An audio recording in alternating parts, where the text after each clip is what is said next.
자, 이번 미일 합의는 한미 협상을 이틀 앞두고 나왔습니다. 모레 미국과의 2+2 협상을 앞두고 우리 경제 사령탑들이 잇따라 방미길에 오르고 있는 상황이죠.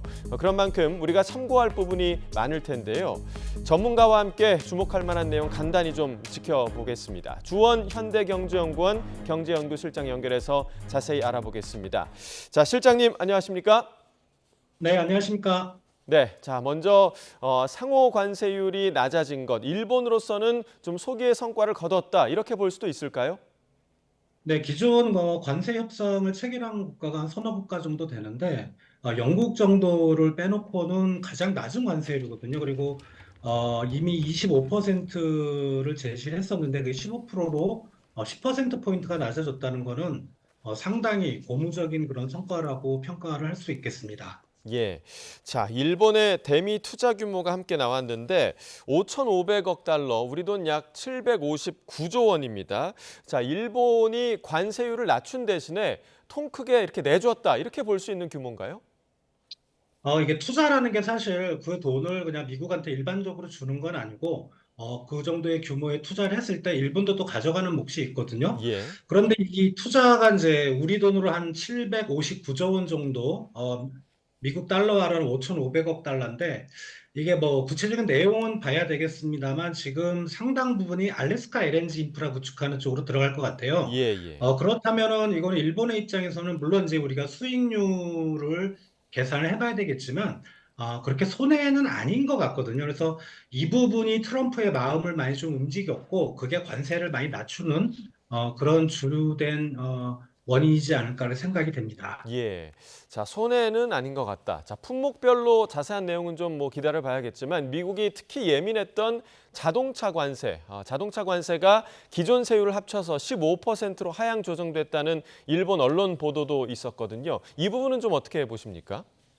네, 일본 언론사 중에서는 제가 알기로 아사히 신문이 가장 먼저 보도했고 또 최근에 좀 확인해 보니까 주요 언론사 NHK도 똑같이 보도를 하고 있더라고요. 예. 원래 자동차 관세에 대해서는 이제 25% 정도를 이제 매겼는데 그 절반이 12.5%고 지금 관세 최근에 어떤 트럼프 관세 정책과는 상관없이 일본과 미국은 이제 FTA 협정이 안 맺어져 있으니까 일본산 자동차가 미국으로 갈 때는 그냥 2.5% 정도 관세가 붙는데요. 그러면은 요번에 낮아진 12.5%를 더하면 기존 25%에서 이제 15%로 확 낮아지게 되는 거죠. 그래서 그 부분은 상당히 일본한테 좀 유리한 거고요. 일본 입장에서는 전체 총 수출 한 20%가 미국으로 가는데 그 미국으로 하는 수출 중에 한 30%가 자동차가 해당이 됩니다. 그래서 예. 자동차를 얼마나 관세를 적게 들이고 미국으로 수출할 수 있냐가 관건인 것 같고요. 음.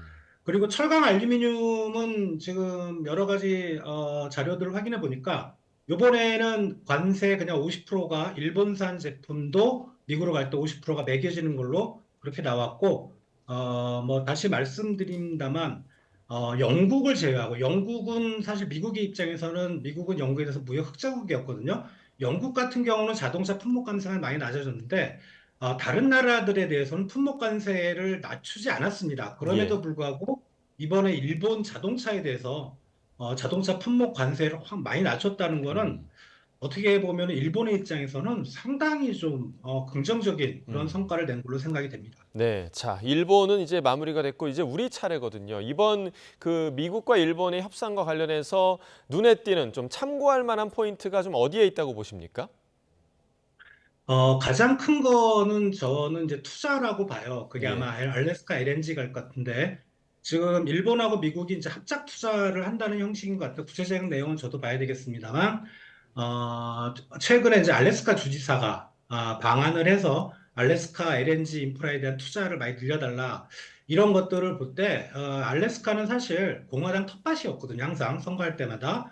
그래서 그런 부분에 대해서 우리가 좀 공을 들여야 될 것 같고 또 농산물 같은 경우는 일본이 지금 미니멈 억세스라 그래서 77만 톤 정도, 예, 항상 의무적으로 쌀을 수입을 해야 되는데, 그거를 늘려가겠다고 했거든요. 그러니까 농산물도 보면 트럼프 입장에서는 트럼프 지지층이 주로 이제 농산물을 많이 생산하는 그런 지역에 있어서 예. 그런 사람들한테 유리한 그런 일본이 협상안을 제시했다. 그렇다면 우리도 지금 농산물이 걸려 있고 똑같이 일본처럼 알래스카 LNG가 걸려 있다면 그 두 가지 부분을 우리가 중점적으로 이번에 가서 좀 협상을 해야 될 거라고 생각이 됩니다. 네. 자, 새 정부가 출범한 이후에 물밑 조율을 좀 계속해 오긴 했는데 이번 협상, 2+2 협상도 지금 예정돼 있는데 곧바로 좀 결론을 도출할 수 있을까요?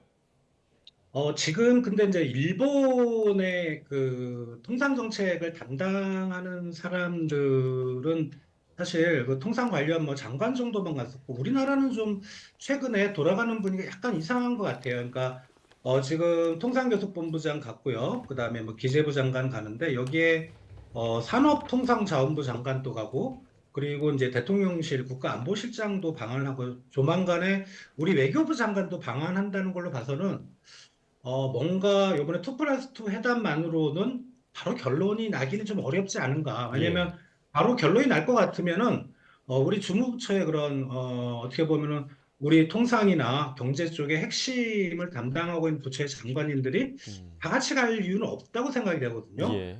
그래서 그럴 가능성이 좀 높다고 생각이 되고 다만 뭐 우리 협상이라는 거는 사실 뭐 분위기나 그때 상황에 따라 달려 있으니까 정말 뭐 우리가 운이 좋다면은 이번 2+2 회담에서 이번 일본과의 어떤 협상 타결과 같은 그런 것도 우리가 뭐 가능성은 높진 않지만 기대는 해볼 수 있을 거라고 생각이 됩니다. 알겠습니다. 자, 오늘 여기까지 듣겠습니다. 지금까지 주원 현대경제연구원 경제연구실장과 이야기 나눠봤습니다. 실장님 고맙습니다. 감사합니다.